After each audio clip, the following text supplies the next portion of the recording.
మిమ్మల్ని పిలవడానికి ముఖ్య కారణం నిన్న వైఎస్ వివేకానంద రెడ్డి గారి కుమార్తె డాక్టర్ సునీత గారు ఢిల్లీలో పెట్టినటువంటి ప్రెస్ మీట్.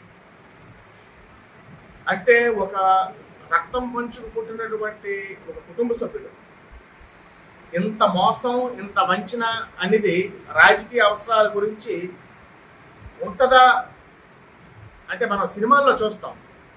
మోసం, వంచన రాజకీయ అవసరాలకి ఎవరిపైకైనా కోసేయడం, ఎవరినైనా మోసం చేయడం. అది నిన్న సునీత గారి ప్రెస్ మీట్లో మనం ప్రత్యక్షంగా చూసాం. ఒక ఆడపిల్లను అని కూడా చూడకుండా మభ్యపెట్టి ఏ విధంగా కేసుని నీరు కార్చడానికి, అదేవిధంగా వైఎస్ అవినాష్ రెడ్డి గారిని కాపాడడానికి, ఇతర సాక్షులను కాపాడడానికి ఏ విధంగా ఆ అమ్మాయిని, ఆ ఒంటరి అమ్మాయిని ఏ విధంగా మోసం చేశారో ఇవాళ రాష్ట్ర ప్రజలందరికీ కూడా తెలుసు. కళ్ళకు కట్టినట్లుగా నిన్న ఆ ప్రెస్ మీట్ ద్వారా, అంటే ఎవరైనా ప్రెస్ మీట్ ఎవరు చూసినా నిజంగా ఏదో సినిమాల్లో మనం చూస్తాం. సినిమా స్క్రిప్ట్ లాగా ఈ అధికార పార్టీ నాయకులు, ఇందులో ప్రథమ భూమిక పోషించినటువంటి మన రాష్ట్ర ముఖ్యమంత్రి వర్యులు, వారి కుటుంబ సభ్యులు ఒక హత్యని, ఒక రాజకీయ వ్యక్తిగత హత్యని రూపుమాపడానికి తన యొక్క పదవి ఈ రాష్ట్ర ప్రజలకు మంచి చేయడానికి, ప్రజలకు సేవ చేయడానికి ఆచరణ సాధ్యం కాని హామీలు గుప్పిస్తే,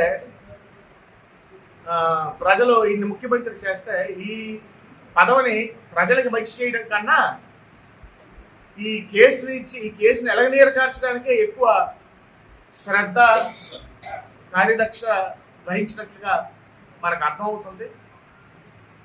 ఇది 2 నెలలే. రేపు 6 రాబోయేది తెలుగుదేశం జనసేన పార్టీ ప్రభుత్వం.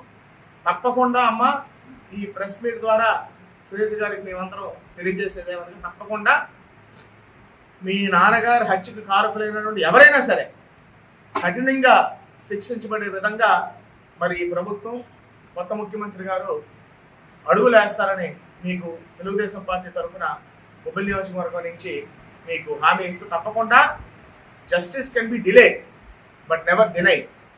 అది తప్పకుండా, ఇవన్నీ తాత్కాలికంగా, తప్పకుండా న్యాయం అనేది, అంతిమ విజయం అనేది న్యాయమే అని మీకు సభాముఖంగా తెలియజేసుకుంటూ, దీన్ని పూర్తిగా ప్రభుత్వ వైఖరిని ఖండిస్తూ